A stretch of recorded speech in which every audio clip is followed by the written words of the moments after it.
مجید نظامی ایک عہد ایک زمانہ۔ جناب مجید نظامی ایک عہد تھے، ایک زمانہ تھے، وہ ہم میں نہیں رہے۔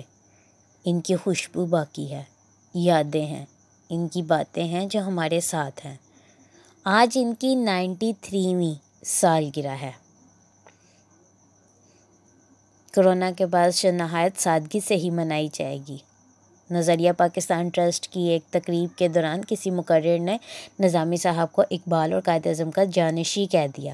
نظامی صاحب نے اسی وقت ٹوکتے ہوئے کہا، میں قائد اور اقبال کا جانشین نہیں، ان ہستیوں کا پیروکار ہوں، اور یہی میرے لیے اعزاز کی بات ہے۔ شاہد رشید بتا رہے تھے کہ نظامی صاحب نے اپنی سالگرہ منانے سے منع کر دیا تھا۔ ان کو قائد اعظم کی خود سالگرہ منانے کی تصویریں دکھائی گئیں اور بتایا گیا کہ علامہ اقبال نے تو اقبال ڈے اپنی زندگی ہی میں منایا تھا۔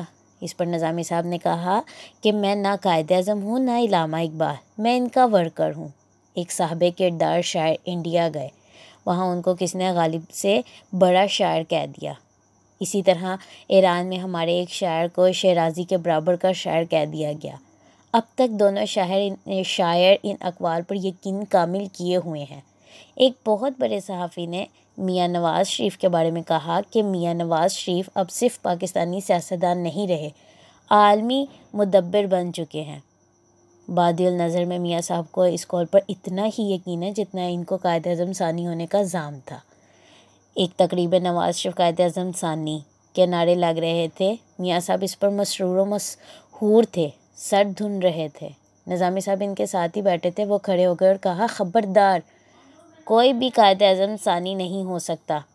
نظامی صاحب یہ کہہ کر بیٹھ گئے تو میاں صاحب نے ناراضی کا اظہار کرتے ہوئے کہا، تسی تے میری پت لا دیتی ہے۔ قائد اعظم نے بڑی جائیداد بنائی۔ لندن میں ویسٹ ہیتھ روڈ پر 3 منزلہ 8 ایکڑ کا گھر ہے۔ ان کی خریداری کے لیے پیسے وہیں سے کمائے اور وہیں لگائے، منی لانڈرنگ نہیں کی۔ ممبئی میں 2.5 ایکڑ کا گھر جناح ہاؤس 25,000 میں ایک انگریز سر وکٹر نے خریدا۔ کراچی اور لاہور سمیت کئی شہروں میں ان کی جائیدادیں ہیں جو وہ اپنی زندگی میں قانونی وارثوں کے لیے ایک حصے کی وصیت کر کے باقی وقف کر گئے تھے۔ قائد اعظم کے ترکے میں ایک ایسا بنڈل بھی موجود ہے جس میں ان کی پوری زندگی کی خریداری کا ریکارڈ ہے، ایک ایک چیز کی رسید ہے، جرابوں، گھڑی، شرٹ، سوٹ، نیز گھر گاڑیوں کی خریداری کی تمام دستاویزات اور رسیدیں اس بنڈل میں آج بھی موجود ہیں۔ مجید نظامی مرحوم معمولی خریداری کی بھی رسید حاصل کرتے تھے، اپنے پی اے کے ذریعے جو منگواتے اس چیز اور رسید کو بیک وقت دیکھتے۔ مجید نظامی کئی حوالوں سے قائد کے پیروکار تھے۔ قائد اعظم نے کشمیر کو پاکستان کی شاہراہ قرار دیا تھا۔ مجید نظامی اپنی حد تک دشمن کے پنجہ استبداد سے اس شاہراہ کو چھڑانے کی کوشش کرتے رہے۔ بھارت کے ساتھ تجارت تعلقات اور دوستی کے وہ سخت خلاف تھے۔ بھارت سے نفرت کبھی چھپائی نہیں، جبکہ ہمارے کچھ شردھالو بھارت سے محبت نہیں چھپاتے۔ 2 روز قبل کابینہ کی اقتصادی کمیٹی نے ایک بھیانک اور ہولناک فیصلہ کیا، بھارت سے چینی اور دھاگا کپاس منگوانے کی اجازت دے دی، اس پر یا اس لیے کہ بھارت سے اس کی درآمد سستی پڑتی ہے۔ پاکستان اور بھارت کے مابین تجارت اور عمومی تعلقات 5 اگست 2019 کے بعد سے منقطع ہیں۔ اس روز بھارت نے کشمیر پر شب خون مارتے ہوئے اس کا خصوصی درجہ ختم کر دیا تھا۔ وہ صورتحال اپنی جگہ برقرار ہے۔ بھارت کشمیر کی خصوصی حیثیت بحال کرنے پر تیار نہیں، مگر ہماری حکومت نے سستی چینی اور ارزاں کپاس کے باعث تجارت کا راستہ کھول دیا۔ اس پر جس قسم کا شدید رد عمل آنا چاہیے تھا، اس کا فقدان نظر آتا ہے۔ گویا اس حوالے سے ہم بطور قوم بے حسی کا شکار نہیں بھی ہوئے تو پہلے جیسی گرمجوشی بھی نہیں رہی۔ مجید نظامی کے نمایاں وقت کی طرف سے اس معاملے پر وہی سخت موقف سامنے آیا جیسا مجید نظامی صاحب کی منشا اور مقصد ہوا کرتا تھا۔ بھارت کے ساتھ معارضہ حالات میں بھی تعلقات اور تجارت کی سوچ سامنے آتی رہتی ہے، تاہم مخالفت کا عنصر بہرحال غالب نظر آتا ہے۔ بھارت سے چینی اور کپاس خریدنے کی سمری عمران خان کی کابینہ نے مسترد کر دی۔ کچھ وزراء کی طرف سے کہا گیا کہ کشمیر کی قیمت پر بھارت سے تجارت بحال نہیں ہو سکتی۔ یہی اصولی اور قومی موقف ہے۔ ان مورخوں کو کوئی بتائے بھارت سے سستی کیا سب کچھ مفت ملے، اس کا حصول بھی قومی غیرت کے لیے ناقابل قبول ہے۔ سرحد صوبے کا نام خیبر پختونخوا رکھا جا رہا تھا۔ مجید نظامی صاحب نے اس کی ہر فارم پر مخالفت کی، وہ درست کہہ رہے تھے۔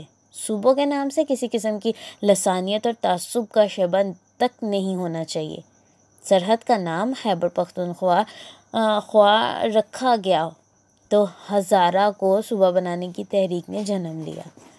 سرحد واقعی کوئی نام نہیں، خیبر بہترین متبادل تھا، مگر پختونخوا کا متصابانہ اور غیر ضروری لاحق کا ناگزیر سمجھا گیا۔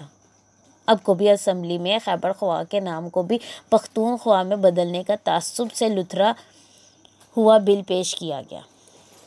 آئین میں ترمیم کا یہ بل کس نے پیش کیا، وہ بھی ذرا ملاحظہ کیجئے۔ بل محسن داور نے پیش کیا۔ محسن داور نے کہا کہ 18ویں ترمیم میں نام تبدیل کر کے خیبر پختونخوا رکھا گیا۔ پورا نام کہیں استعمال نہیں ہو رہا، کے پی یا کے پی کے لکھا جاتا ہے۔ صوبے کا نام صرف پختونخوا ہونا چاہیے۔ حکومت نے خیبر پختونخوا کے نام سے متعلق بل کی مخالفت نہیں کی۔ وزیر مملکت علی محمد خان نے کہا کہ اہم بل ہے، قائمہ کمیٹی کو بھجوایا جائے۔ اسپیکر نے بل متعلقہ کمیٹی کو بھجوا دیا۔ محمد علی خان کی حمایت پر یہی کہا جا سکتا ہے، جن پہ تکیہ تھا وہی پتے ہوا دینے لگے۔ اس بل کے قانون بننے میں ابھی کئی مراحل آنے ہیں۔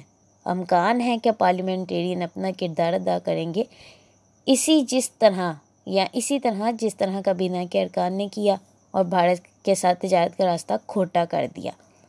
فاضل ارکان پارلیمان صوبے کا خیبر پختونخوا صوبے کا نام خیبر تو نہیں کرا سکیں گے، جو اصولی طور پر ہونا چاہیے، مگر پختونخوا بھی نہیں ہونے دیں گے۔ دیکھنا باقی ہے فیصلہ کیا آتا ہے۔ شکریہ۔